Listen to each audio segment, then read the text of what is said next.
Welcome back for another edition of Boilers Extra. I'm Nathan Baird from the Indy Star.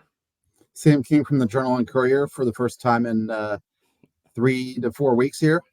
Yeah, we have a lot of Purdue basketball and football to talk about, but let's get to the big news right off the top. Tell us about how your little guy is doing.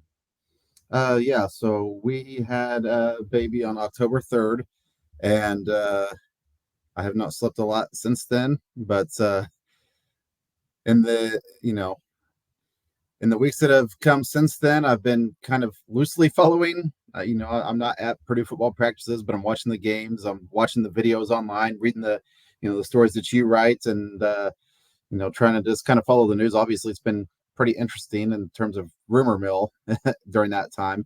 Yeah.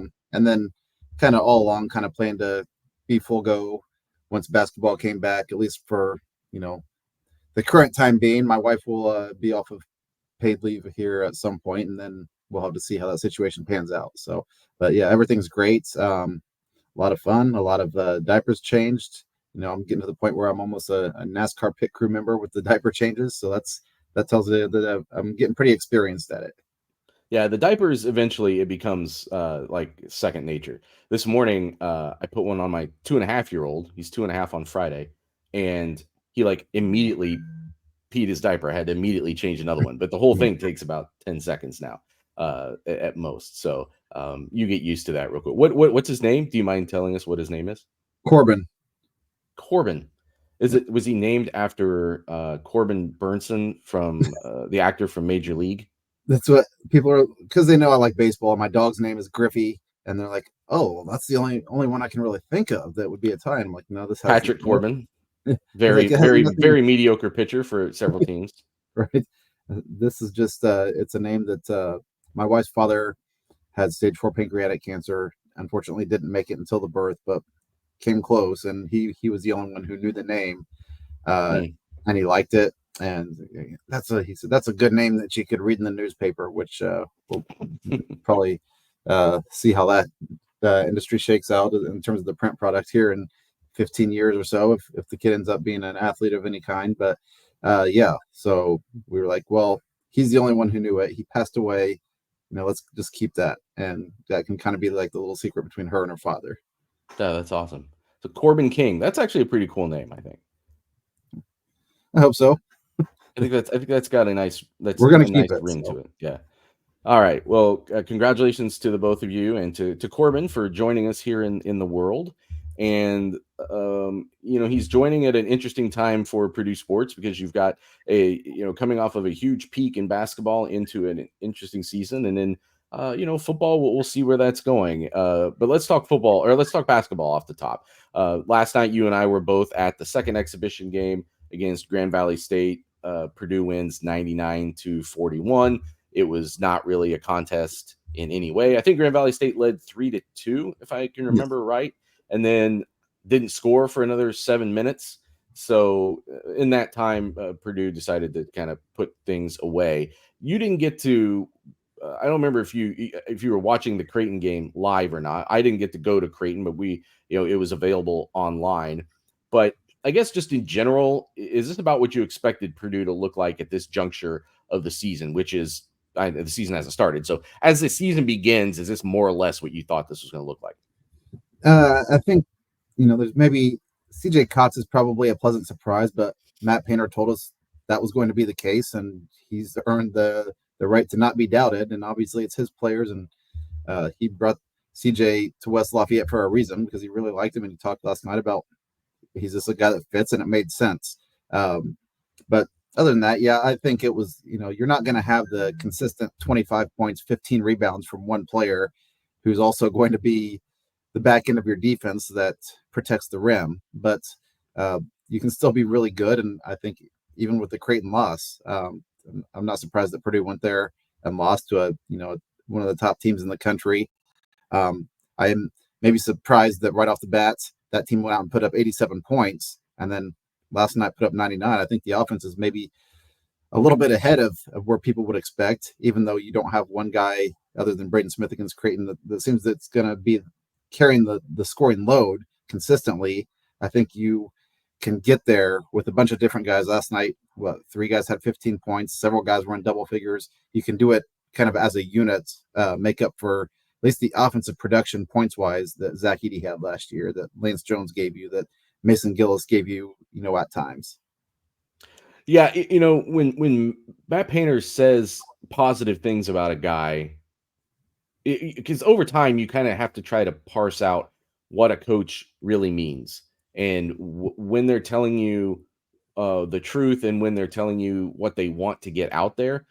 But I don't tend to remember Matt playing a lot of games from when I covered this team before, and I haven't really felt like that in the past couple months either.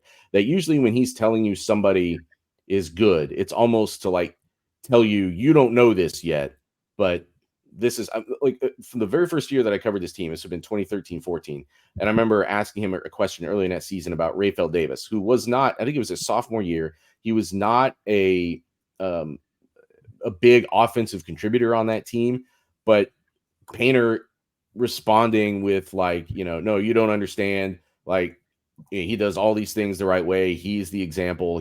All these things. By the end of that year, he was a captain. By the next year, he was Big Ten Defensive Player of the Year. So like, he tends to like make sure that that. And then on the opposite side of things, if he feels like you're asking a question that gives somebody more praise than they're worth, I'll give you an example. After the Creighton game, Brian Newbert was the only media member there and was asking him about the three returning starters who all had big offensive games that night. And Matt Painter very quickly was like, well, yeah, that's fine, but like those guys have to defend better. Like those guys have to, lead the way defensively. And I feel like they weren't there. They weren't good enough tonight. And he's pretty, I think, open about. I don't feel like he plays a lot of games. So when he's telling us in the preseason, Raleigh Burgess, like, hey, this guy's really impressing us. CJ Cox, like, this guy is maybe, I think both. That's two examples of freshmen who showed up better than they thought they were going to be. So I'm just a long way of saying, I think when Matt Painter says stuff, most of the time you're getting things at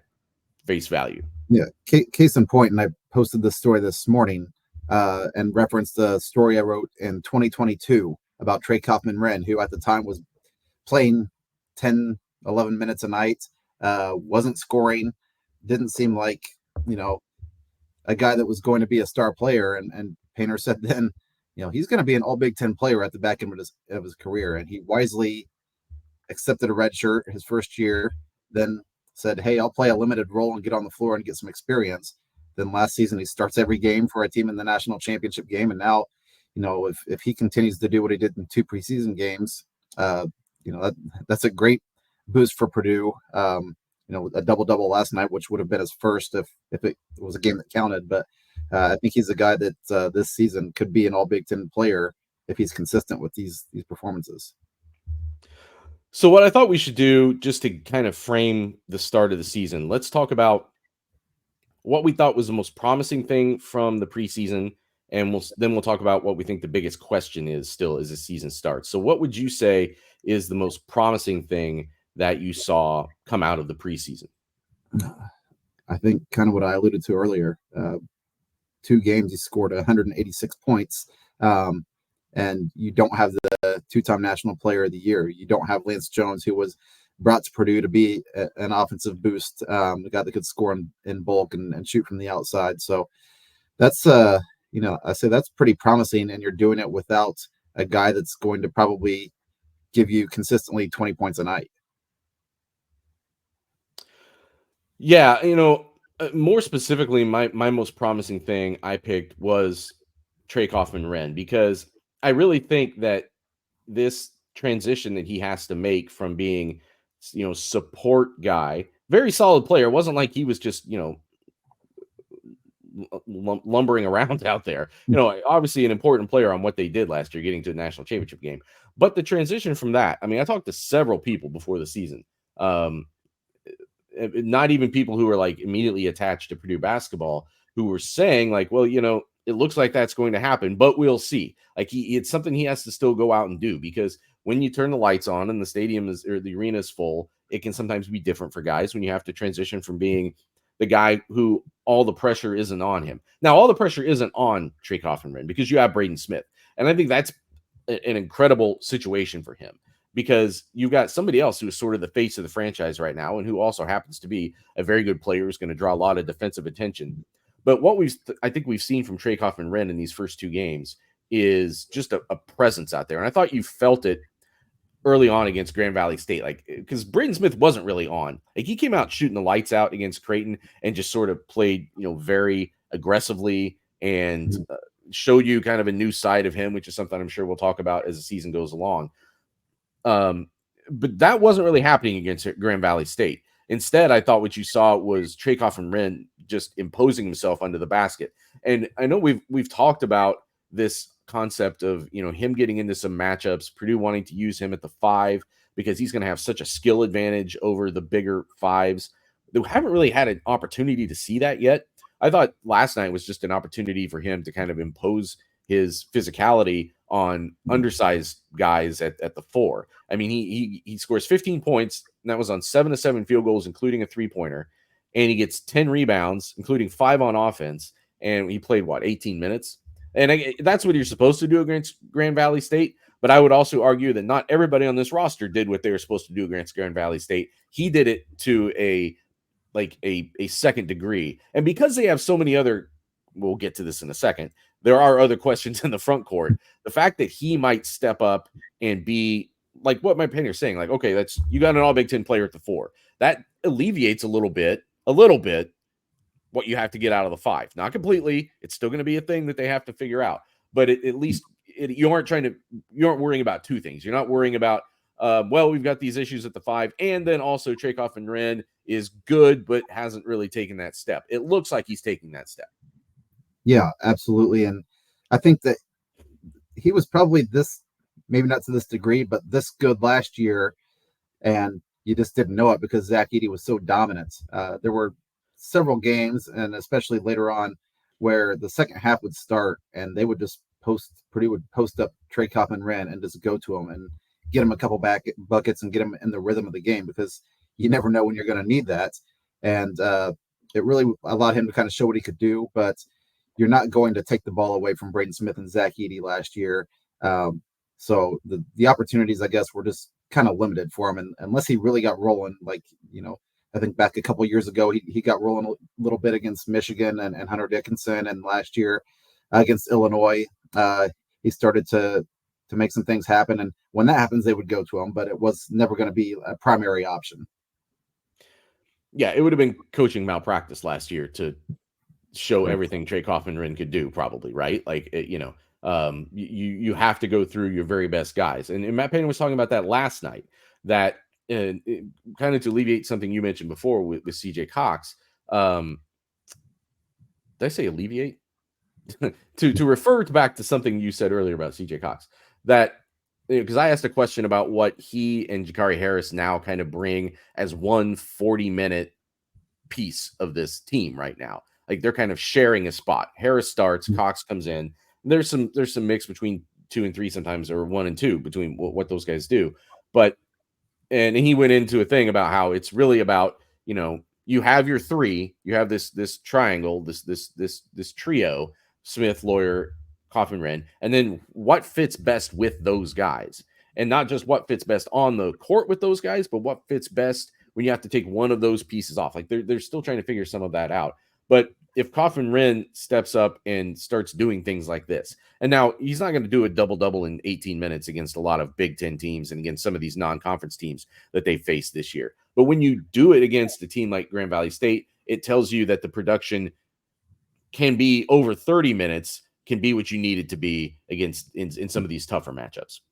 Yeah, I would definitely agree with that. And I think last year probably, and listen, we're not going to say Trey Kaufman-Renn was not a good player, was a project coming in here. This is one of the top recruits. I think he was a top 100 recruit out of high school, and was highly touted, had a lot of offers, and just came in redshirted and kind of took the patient approach. But I think last year was really good for him to play a lot of minutes, to start every game and not have to be the guy, and just kind of, get to pick and choose your spots where you can expose some teams. To transition into now where, he's probably going to be the primary guy you go to down low, and then it's going to be Berg or Jacobson or whoever would be like kind of a secondary option in the paint. I want to talk. This wasn't one that we either mentioned, but like the way that CJ Cox has shown up, it's been interesting to kind of catch up to this team in real time because I didn't come in until the summer. So I miss all the dynamics of last year. And I also miss the backstory of a lot of these freshmen that I'm catching up on. But it really feels like sometimes as a program, you have to have while you're working hard and you're striving and you're putting all the time in, sometimes things just have to kind of go your way also. That hasn't always happened for Purdue. Sometimes it feels like, oh, if only this guy had been at this stage at this point instead of getting there a year later, like what could have happened? I really feel like just from talking to people around the program, I don't know if they thought CJ Cox and to some extent Raleigh Burgess were going to be this good when they got here. I think, especially in the case of Raleigh Burgess, I think it caught them a little bit by surprise. And even the way Matt Painter was talking about him early in over the summer was like, oh, Raleigh Burgess, like this guy can play, almost like he was trying to tell himself, like, yeah, this guy's ready to go. And if there are reasons, I mean, he came off the broken leg, he had missed a lot of time, and in a program that is just there's just every half the people involved with this program redshirted, like Brandon Brantley redshirted, Sasha Stefanovic redshirted, a lot of guys on this team redshirted. He was obviously a guy that you from months and months ago would have looked at and said, well, he's going to need some time, right? He's coming off the broken leg. And instead he shows up and hints that he could be a big part of what goes right underneath the basket this season. And I think it's just been interesting to watch Purdue kind of catch up to the fact of what it has here, that it's going to have someone as good as CJ Cox and as good as Raleigh Burgess potentially, and especially in the case of CJ Cox, definitely in the mix, probably more than they would have thought at the end of last season. Yeah, and maybe even more impressive was just the way that they look. They look put together, like they can handle the physicality and the toughness, and we'll get to some other people later, but they're not going to be pushed around by grown men, which when you're 18 years old, you haven't had a whole lot of experience playing against. I think CJ Cox said the other day, yeah, I've played 23-year-olds at the YMCA, but never until playing Creighton was I guarding a 24-year-old with that kind of skill set. So, and they look like they can hold their own. Jakari Harris as well.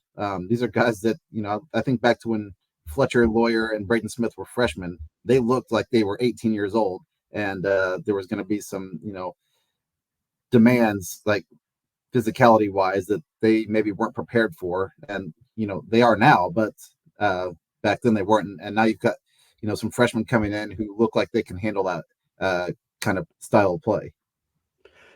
For people who don't know, Ryan Kalkbrenner, the three-time, the preseason All Big East Player of the Year, and Stephen Ashworth, the guard who you were just mentioning, the 24. So Daniel Jacobson shows up as a true freshman, has to go up against Kalkbrenner. CJ Cox and Jakari Harris show up as true freshmen, have to go up against Ashworth. Both Kalkbrenner and Ashworth are married.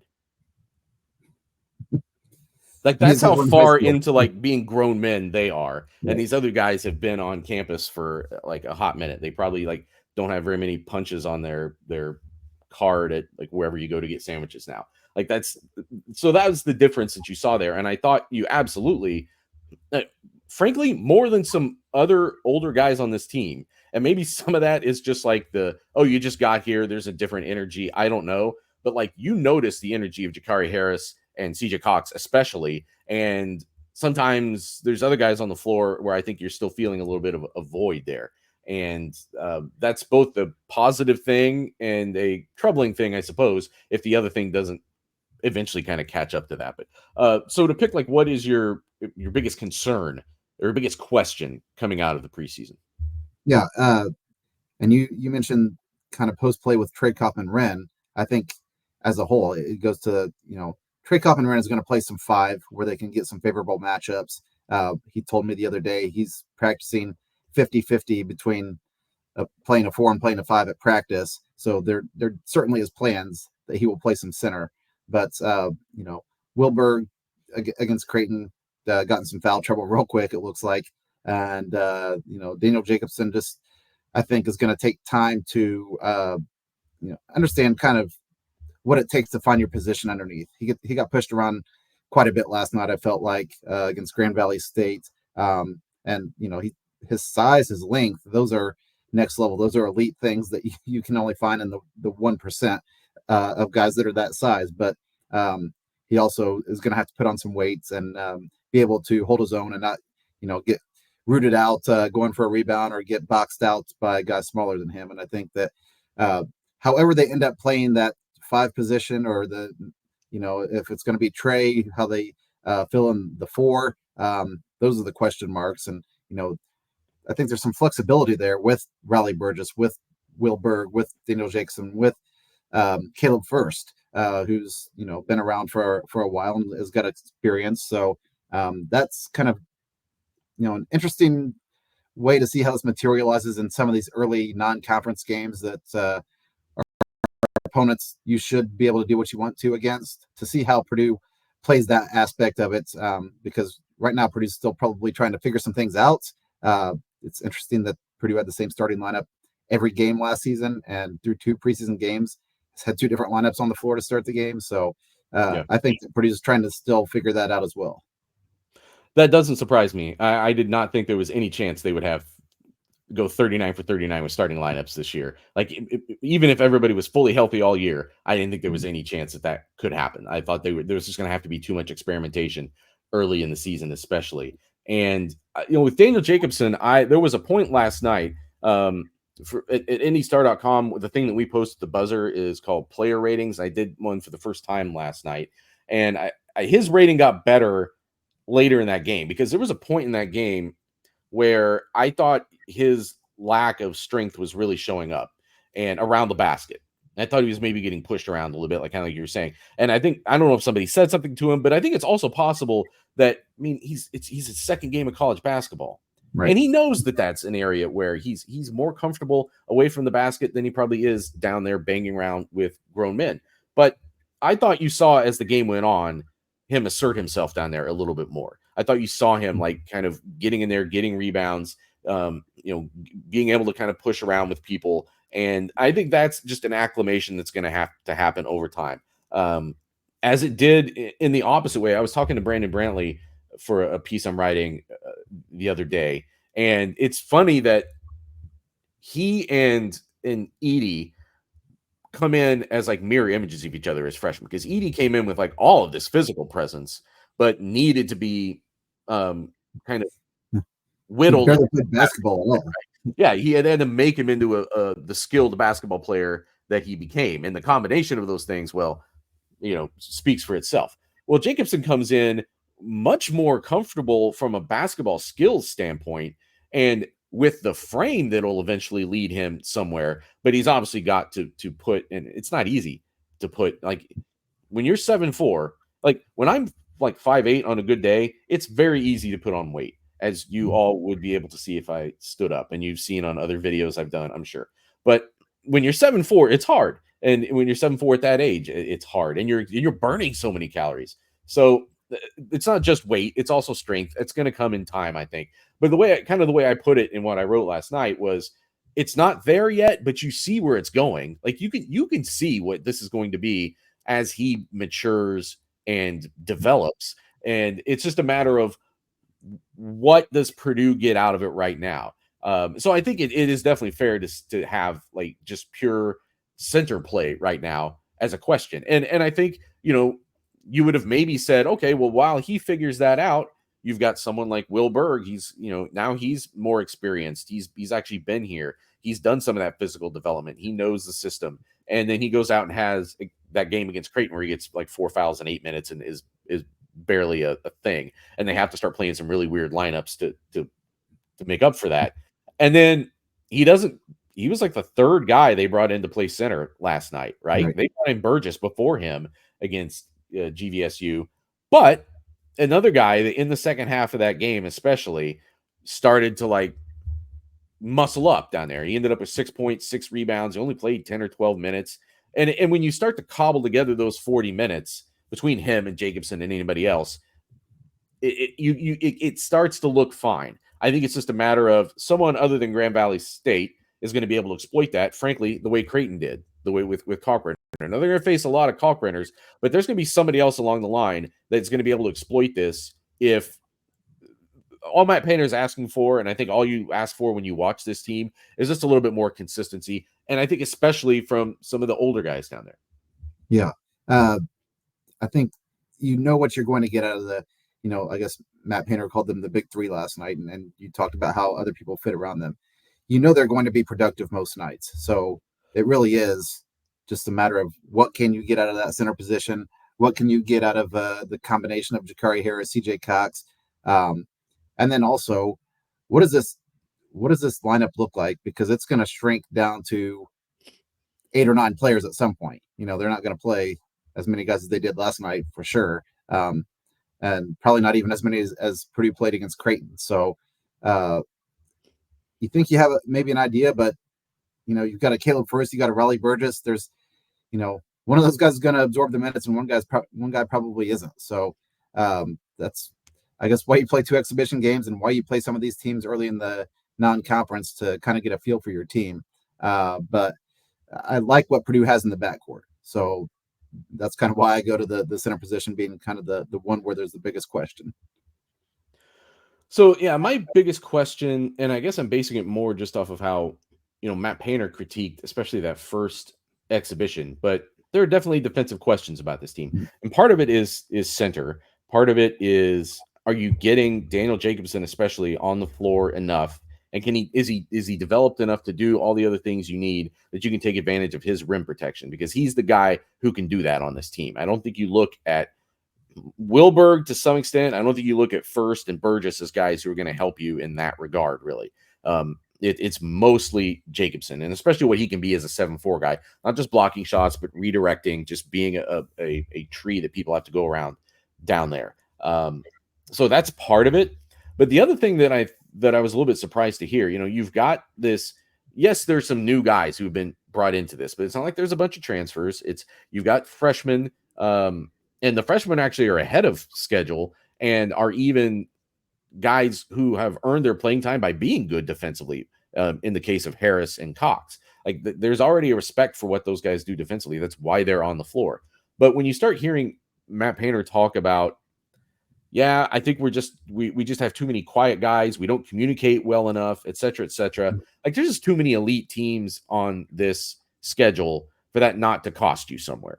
And maybe it only costs you one game in the non-conference. Maybe it doesn't cost you the game that decides whether or not you win the Big Ten or not. But it is definitely something that I think this team has to figure out, because I don't think you can still be talking about that in January and February. That this just wasn't a team that communicated well out there on defense. No, that doesn't work. Some of the other things he's talked about, for instance, with Jakari Harris and CJ Cox, right now there is a lot of energy defensively, and there's a lot of will to defend. There are still some lapses, and you've seen it show up at times where they get lost in a switch and somebody gets open. There's still some nuanced things to the defense that they, as any true freshman would be, are still figuring out, and they're figuring it out in real time. But when you start hearing things, this to me again was another message to the older guys on this team, that you may be an introvert, you may be a quiet guy, but we need more defensive leadership from you on the floor. And I don't know that the coach should be having to say that to guys who were starters in the Final Four last year. And it may not be just them that he's talking to. There are also some other older guys on this team that needs to also be there when those starters are cycling out.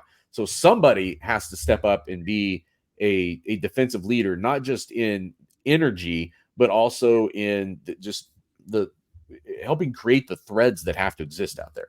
Yeah, Braden Smith is the alpha dog, and I think because he's such an overbearing presence just in his personality, that tends to maybe shut some guys down. And there's been times in the past where he and Fletcher Lawyer would almost get into full-fledged arguments during games because their styles are so different. And Fletcher comes from a family where his dad was an NBA coach, and he sees the game. I think I talked to him about this last year quite a bit from a coach's perspective a little bit. So he can kind of, tell Painter, let's flip this play. Let's do this. This looks like it'll work. And you trust him. Braden Smith just is like, listen, this is how we do things. You're going to do it my way. There was a moment last night where he lobbed a ball up to Jacobson, who did not catch the ball and went out of bounds, and Smith got on him. And that was a play last year that just second nature.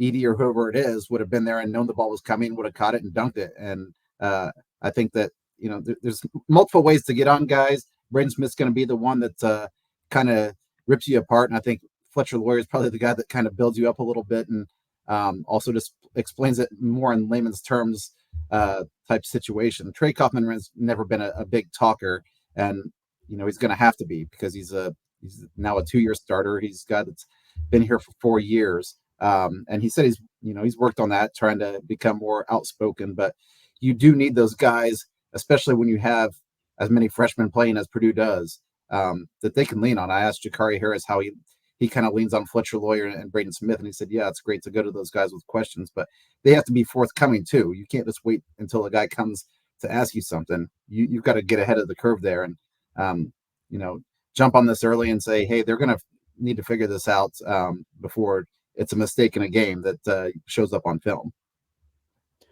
We did sort of a season, like a schedule breakdown with our previous stuff on IndyStar.com, and I picked Purdue to lose, I think maybe like 7 regular season games, which I'm sure sounds like a lot. I don't think it is a lot compared to the schedule that they play. That's obviously, I mean, and I think part of it is, and I wouldn't call this a question that I have about this team or a concern, because it just is what it is. You don't have the best player in the world at his age under the basket anymore, giving you just an elevated baseline every single night. Like that alone creates more variance in how any individual game is going to go. And so and because of some of these other questions, it's hard for me to say for sure. You can definitely go up to Marquette and win. You can definitely go up against, Texas A&M and Alabama and Auburn and win all of those games. Like you're probably going to come up on the wrong end of some really, like you did against Creighton.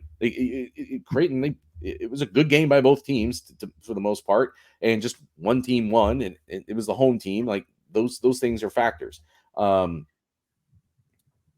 So that, but I also think that there should be a reasonably high floor for this team. That if they're losing 7 games, that might still only mean losing 4 or 5 in Big Ten play, just because of how tough the non-conference schedule is. And if you go 15-5, maybe even 14-6 in Big Ten play, you're going to be right there in the mix for another three-peat, or the three-peat that they're coveting right now. So nothing that I've seen in these first 2 games has really changed my opinion of the ceiling for this team, because I think it's going to be, the baseline should be pretty high.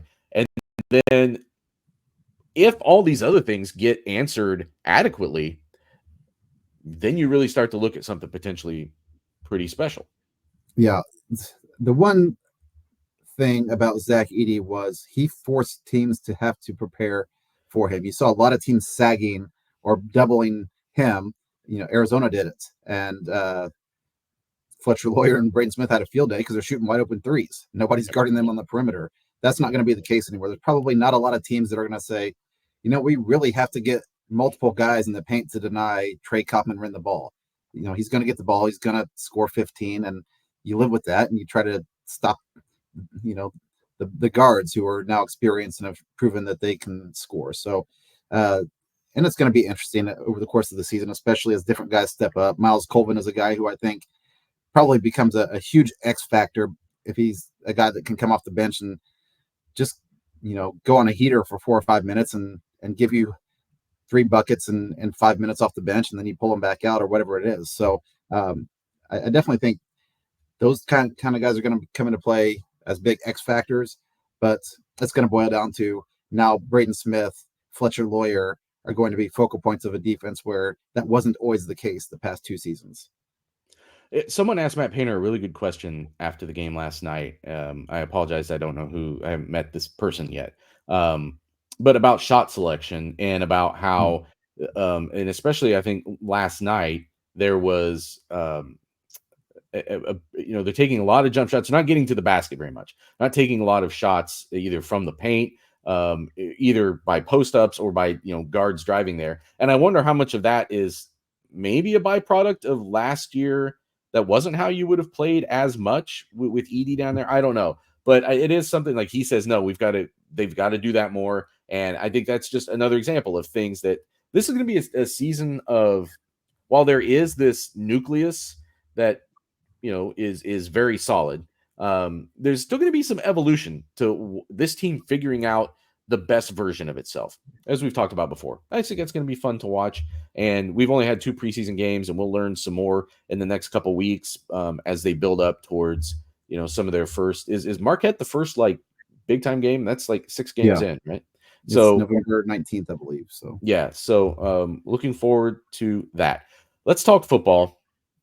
As basketball is just getting ready to start its season, football is entering probably, like, especially the way this is played out, like this seems like a pivotal weekend for this team. You've got Northwestern coming to town. You've lost 6 games in a row. The rest of the teams on your schedule, it's like 3 teams in the top 15 plus Michigan State, which has looked much better than Purdue in most games this season. So they will not be favored, I don't believe, at Michigan State the way things are going right now. no. So Northwestern, actually, when the line opened for this game, they were favored. That is now, I think, since moved down to Northwestern being maybe a 1-point favorite, depending on where you're looking.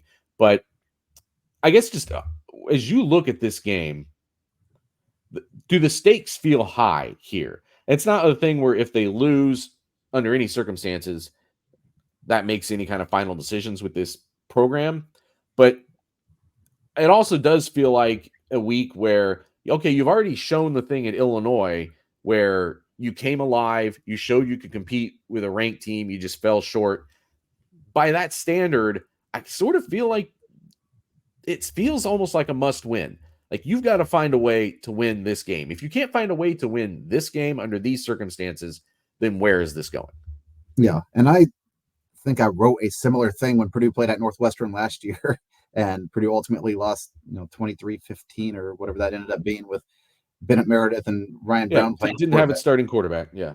But yeah, you're absolutely right. Listen, Ryan Walters has told us over the last 2 years he doesn't get on social media during the season, doesn't want to read anything, good or bad, so he can kind of just fully focus on his team. Now, I don't wholeheartedly believe that. Well, I think he ignores some things, but he knows what the message is out there right now about his team. Well, no, he very specifically said when we talked to him on Monday, talking about the noise that was out there during the bye week, which he's talking about speculation about his job. That's what he's talking about. Yeah. It's speculation about his job. It's not people saying the team isn't very good. They've been saying that for weeks. It was a speculation about, is he still going to have a job? I never thought, as I've said on this program many times, this podcast, any intel that I've had was that they were not going to make any kind of a change at midseason as regards to this. But I do think they do have to show real improvement in the back half. And in this case, it just doesn't feel like playing against Northwestern. If they lose to Northwestern for the same reasons that they've lost other games, which is you get behind early in the game, including not being able to get in the end zone in the whole first half, which is just, that's the identity of this team. They do not score first. They play from behind. That is the Ryan Walters Purdue offensive experience over 2 seasons now. The majority of the time, Purdue is behind. The self-inflicted mistakes cost you.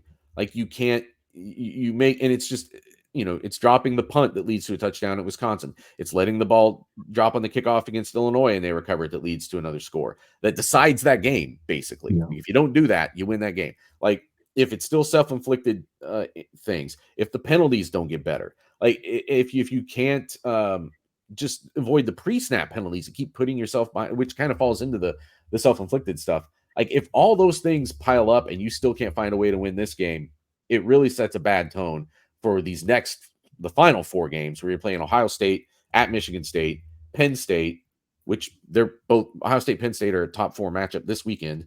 And then Indiana, which has, what Indiana is doing this season has helped frame what's going on at Purdue this season. On one hand, you've got a team that has literally not trailed in a game this year. Indiana has not trailed for a second of a game this season. And Purdue has led for about 4 minutes. And most of it was against Nebraska at the end of the third quarter. Right. it's a stark contrast. You can't And have, you know, this game in particular. Northwestern's offense is atrocious. It's the worst statistically in the Big Ten. You can't have a fumble or a turnover that gives Northwestern easy points and momentum, and then try to play from behind against the team that doesn't have a lot going on offensively. well, Northwestern's offense is bad. I am not going to counter that point, but Purdue's is not good. Right. Purdue does not have a good offense, like by any use of that term, and it has hinted at being able to be better on offense, but it is not good on offense. And the thing that concerns me about this matchup now, Northwestern averages 4.6 yards per play, and if you correct it for just the FBS opponents, it's 4.24 yards per play. That is almost like impossible. Like, I don't know how you're even doing that. There's like bad high school teams that run the wing T that get more than 4.2 yards per play. It's astonishing. By comparison, Purdue is at 5.55, which is in the bottom half of the Big Ten against FBS team. But that tells you how bad Northwestern is on offense. But the problem is, I think there's two bad offenses in this game. Northwestern's might be worse, and I think there's one bad defense in this game. Right. That's and fair. It's not Northwestern. Right. And if you go by just yards allowed per play, I looked at this number earlier this week and it blew my hair back. Northwestern allows 5.35 yards per play. That's not good, but it's kind of just in the mess of the middle of Big Ten. Like Wisconsin is 8th at 5.29. Northwestern is 14th at 5.35. Actually, no, I'm sorry, I got to rearrange that. That's not true. So 5.35 actually is right in the middle. They're 10th. They're like right there in the middle of the Big Ten. Purdue allows 7.33 yards per play, 2 more yards per play than them, and almost 1 more yard per play than the team that's 17th in Big Ten. That is how bad Purdue's defense has been this season. And it's where I feel like so now it's the thing where, okay, does Purdue's offense finally, you get CJ Smith back. We don't know what that actually means because we haven't seen him play. You're doing this thing with the quarterbacks, which I'll talk about in a second. Does all of that together overcome, push you past Northwestern's mediocre defense, or does your defense open up something for Northwestern's offense? Yeah, and I guess the big thing is the we don't know how these two quarterbacks are going to be used. If they're going to alternate series, if it's going to be circumstantial, if there's some odd packages we haven't seen yet. The thing that probably is to Purdue's benefit is the playbook is open fully to both of these quarterbacks. It's not like one's a gadget quarterback and one isn't. And I don't blame. I told Brian Walters Monday when I asked, what this offense might look like now that you've had a couple weeks here to prepare, and he got to really indulge himself into fully the offensive side of the ball. And he kind of was like, well, I'm not going to tell you what we're running. And I was like, yeah, I don't expect you to tell me a trick play that might be in the cards or whatever. Just like, did it help to have that extra week to kind of unlock some more parts of the playbook? So there's going to be some things that we haven't seen. You can't run a flea flicker every single week and expect it to work, which, I think Jeff Brom tried. Well, yeah, Jeff Brom had more playmakers. It just seems like it. It wasn't every week. It just seemed like it. Yeah. But I do expect there to be, some opportunities for Purdue to catch Northwestern off guard with things that haven't shown up on film to this point, because you did have 2 weeks to kind of run this stuff to try to perfect it. It's a little bit different in the game, and defense is doing things that maybe you didn't anticipate. But I think opportunities will be there to take a grasp of this game and get yourself an advantage, which, as you said, Purdue hasn't been the team that's played from ahead very much at all. And I think the 3-0 lead at Nebraska was very short-lived. I believe Nebraska came down and scored a touchdown on the next drive. So it isn't like Purdue's been a team that could impose its will or control a game outside of that Indiana State game, which was in August. So what's frustrating if you're a Purdue fan about the fact they can't score in the first half of games, like ever, under any circumstances. It's like they're banned from doing it. It certainly can't score touchdowns. Is because so much of the play style of this system, offense and defense, would really be a good playing style for being ahead in the game. Right. Like they can control the game, they control the clock with the ground game. They can be more aggressive on defense when they're ahead because teams have to play differently on offense when they're behind. But right now you're getting a situation where teams are out in front and now they can attack you where you're vulnerable on the ground and just keep the ball, keep the chains moving that way, control the clock that way. If Purdue can get the ball first, go down and score a touchdown on Saturday, it doesn't win them the game, but that's one of the things I think you have to see to say there's been improvement. You have to see Purdue kind of seize control of a game early and be the one, especially you're playing a mediocre at best team at home. Like go out and assert yourself and take the lead early. I am not a Purdue fan. I'm not emotionally wrapped up in the comings and goings of this team, but just as a football observer, at some point you're just kind of like, guys, like go out there, like kick them in the face first. Like make sure put them back on their heels for once. Like only in the second half of the Illinois game, it's the only time all season, we don't count Indiana State, the only time all season where you've really seen them start to do that and have a team kind of staggered, and they still gave up the field goal drive that tied the game. So who would you start? Who should be the starting quarterback on Saturday? I don't care who you think is going to start. Who would you start? I got raked over the coals a few weeks ago after the Illinois game because I said this offensive innovation is something Hudson Card would have succeeded in. And people were like, basically told me I was an idiot and Ryan Brown is a, all-world quarterback. And, for one half he was. But as Ryan Walter said this week, Hudson Card has not run the ball this year. He's a good runner, and people just think he can't run because he hasn't. I think I would start Hudson Card for experience, but I also understand why you start Ryan Brown based on him being the guy the last two games. The offense did some things against Oregon, obviously not enough to put points on the board. It's, even though the coaches said this doesn't affect either quarterback either way, and they're kind of rooting for each other, it is a blow to the ego, I think, of Hudson Card a little bit to be the guy that was chased when he went in the transfer portal from Texas and immediately said, hey, we got this new staff. You're going to be the face of our franchise. Come to Purdue. We'll give you, the NIL stuff that you're, requesting and things of that sort. And you're going to be our starter as long as you're here. And then now he's in a situation where he's healthy and can play, and you're going to start the other guy. I don't know if that hinders his performance one way or the other. He hasn't been good as of late. So it's, not like that's on the table, but I think I would kind of go back to Hudson Card, but then on the other side, Ryan Brown could be your long-term solution at quarterback. You maybe hope, as long as, there's some improvement here over the season and some of these staff members are able to come back next year and try to build off of maybe some late season momentum. So I don't know. I would start Card, but if you're going to play both, does it really matter?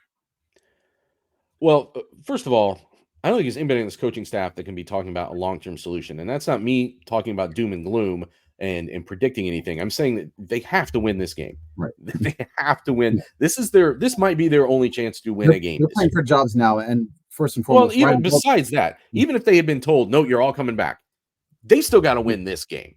Yeah. There's so much to be gained from a win in this game. It doesn't save your season, but it at least gives you some positive vibe in the second half of a year, and you break a losing streak. So I don't think that the decision can be based on who's going to be your quarterback next year yet. There may be a point this season where that is fair, although I think you still, I want my best team on the field against Indiana. If they're going to finish this year 11-1 or 12-0 or whatever they're going to be, 10-2, whatever, they're going to have to do it against the best version of Purdue. That's what I would say if I was on this coaching staff. But I would start Hudson Card, and I don't think I am even that ambivalent about it. I thought it was interesting. I asked last week when we were talking to Ryan Walters in Ross-Ade Stadium after practice, I said, so as far as running the quarterback, how much of it was Hudson not executing the zone read the same way that Ryan did? Basically saying, were there times where you could have had those zone read looks and Hudson decided to give the ball away instead of keep it the way Ryan has? And Walters kind of pushed back on that and said, I mean, he didn't dismiss that, but they also just weren't running it enough. They weren't running it that much. It was a smaller part of the offense. And so then Tom Dienhart this week from Golden Black followed up and asked, why didn't Hudson run more early this year? And Ryan Walters said, well, I wasn't involved with the offense. I didn't have anything to do with the offense then. The head And coach. that's something a defensive coordinator gets to say. I just hope, what's done is done. The hay is in the barn from that. But if he can't ever say something like that again to me, like that's what a defensive coordinator gets to say about the offense. It's not what a head coach gets to ever say about the offense. And assuming he is still the head coach of this program next year, and for however many years after that, he has to establish a better system than that. You can't, when they were not a good offense last year.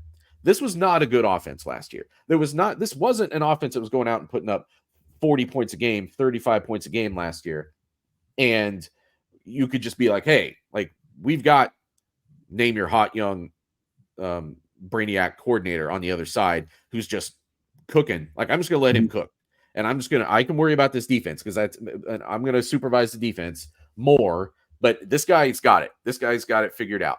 I don't think you can afford to do that until someone has proven themselves to be that level. And so if you're telling me that your offense could be doing what it's doing right now, if only you hadn't taken over full control of the defense to start the year, that's not good, man. Like that was not a good decision. That's telling me that you contributed to those losses. And that's a young head coach will make some decisions like that and learn from them. And sometimes, unfortunately, you have to learn from losses. But I hope that that's something that, for Purdue fans' sake, that this can be structured better next year. But I would start Hudson Card because I think you're right. I think that, I mean, Al Golden from Notre Dame early this year was like, he's the fastest quarterback I've seen. And I don't remember. Like, he's like the fastest one he'd seen since he'd been at Notre Dame. I don't know how long that's been, a couple years now. But like, there's belief in Hudson Card as an athlete, as a runner. So if he can go out and do that, and you believe that Hudson Card is more dangerous as a passer, which I do, although I actually think Ryan Brown, I was most impressed in the Illinois game with what Ryan Brown did in the 2-minute drill, as opposed to what they did on some of those big plays, which are a little bit more, schemed up. But I thought when he went out and ran the 2-minute drill and showed some like poise and precision, I was pretty impressed with that.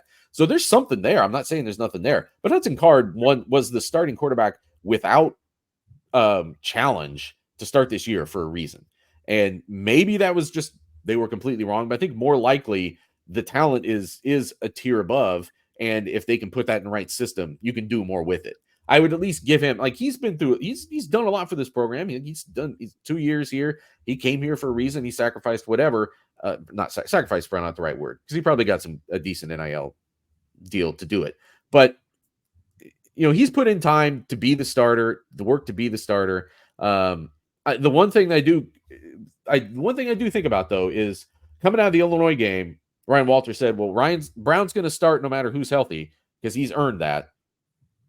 Now, maybe there was enough that went, I guess, wrong, for lack of a better word, against Oregon, that he would back off of that like that was what he earned. But now that you've seen, you have a broader data set to judge these quarterbacks on, that has been negated a little bit. But there's also a lot of talk about just how this locker room responds to Ryan Brown. And that's the one part about this 2 quarterback thing that I think gets really tricky. If there's one guy that the locker room supports for whatever reason, and another guy that doesn't have that same, not that they don't like Hudson Card and don't think he's a good quarterback, but it's not the same vibe, that's where things can get a little janky to me. So I would start Hudson Card. That's probably who I think is going to start. And I think if I'm going to play 2 quarterbacks, then I think I want to use Hudson Card in the things that make him the best, and then use Ryan Brown in the things that make him the best. And I would maybe then use Ryan Brown if you can get to the red zone or the goal line, which is not a given for this team, frankly. And I'm not just throwing shade. Like, go look at the numbers. Like, they don't get to the red zone very often. They're worst team in the Big Ten at getting first downs. If you can get down in those situations, then that's maybe where I put Ryan Brown in, because I think teams might overcorrect as to what they expect from him, and that can open things up for you as a play caller. Yeah, and this is, if people recall, Wisconsin, there was a situation where Purdue was down near the goal line, and they put Ryan Brown in to run an option, And it's got to be a situation now where he's respected as a passer. He comes in and you don't just say, okay, well, here comes the running quarterback or the option quarterback. I think that maybe that's where these last couple of games help Purdue a little bit, because now you've shown, the pass to Mockabee at Illinois late, that was pretty. That looked No, like I mean, yeah, he's not he is a functional passer, and that's not saying enough probably. yeah. So he's a passing threat now. It's not just a situation where Northwestern can load up and say, hey, here comes the running quarterback, or they're going to run a quarterback draw or whatever it is. I'm very intrigued to see how Purdue goes about this. Or, I don't think it's going to be a situation where it's alternating back and forth through a whole game. I think you test it out a little bit early, and then whoever has the hot hand, okay, it's working better with this guy in the game, we're going to roll with him. If you thought at the start of the year you had the right system and the wrong personnel, you wouldn't have fired Graham Harrell. Right. I think at the start of the year they thought they had the right personnel and the wrong system. And this would be a chance to put the right system with the right personnel, the ones that are still healthy, which is most everybody is, as far as what we expect on Saturday. And they're getting CJ Smith back, so we'll see what that means. But what is your prediction? Like I said, I think the last line that I saw, let me double check it real quick. It started out like we were all kind of a little bit taken aback, like, oh, Purdue's favored this week. They opened as a 1.5 point favorite. I'm looking at the Vegas Insider kind of consensus things here. But right now, at most books, Northwestern is a 1 or 1.5 point favorite. What is your prediction for Saturday? So I'm going to publish this probably within 30 minutes of this podcast ending. But I have Northwestern 21-17. It's likely going to be low scoring. And right now, I just don't trust that Purdue can make the winning plays, or maybe not make the losing plays that has cost, at least early in games, throughout the course of the season. Purdue, I have to see Purdue win a game before I can really trust Purdue to pick Purdue to beat anybody, whether that's Northwestern, Ohio State. It doesn't matter.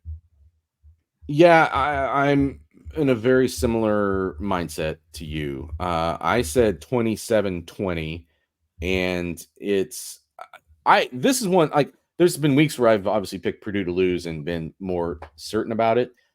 This one I have more hesitation about. I tried to crunch it and figure out a way that I could pick Purdue to win, not because I'm like a fan and want them to win, but it's like, it feels like the game they should win. But I think if you're predicting, like, gun to your head, which there isn't, but if there was, I think you would have to pick Northwestern, just because they have looked more often this year like a functional team than Purdue has. They've been competitive deeper into more games, I think, than Purdue has. And the one thing that does give you that is the most optimistic thing about this is that what I was just talking about. If now you think you have the right personnel, you had a bye week to prepare specifically for this game. That helps. They were doing Northwestern things last week while Northwestern was playing another opponent, and then now you're marrying the right personnel with the right system that'll unlock something in this offense. I think that is on the table, but I think it's also fair to say you will believe it when we see it. By the way, I've got a friend who is does gambling analysis stuff. Like he comes up with his own spreads and has a good track record with that. His spread on this game is Northwestern minus 13.5, just based on the data for this game. So he is way off of where the line is. He thinks that this is highly in Northwestern's favor, and I think it probably has something to do with, I don't know if it's strength of schedule that the two have played so far that factors into that at all, though obviously Purdue hasn't played an easy one. But I think, if I had to guess, I think that massive differential on the defense is a factor here, where you've got one team that is like a middle of the pack Big Ten defense, and you've got one team that is a full level below the next worst defense in Big Ten, just statistically. I think where Purdue has to have an answer. I think Purdue's giving up 80 yards more a game than the team in 17th in yards per game in the Big Ten. So 18th and 18th by a wide margin. Yeah, when you're giving up 7.33 yards per play, you can kind of extrapolate. What does that mean? Like, how many times are you in position to really put pressure on a quarterback when you are getting the second and third down in short so often?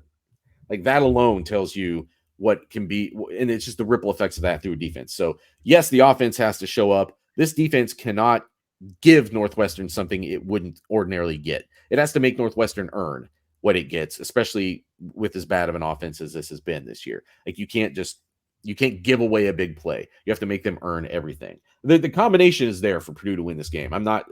This is not me saying there's no chance they can beat Northwestern. I think there is no chance they can beat Ohio State or Penn State and probably Indiana at this point. But I think there's a chance they can win this game.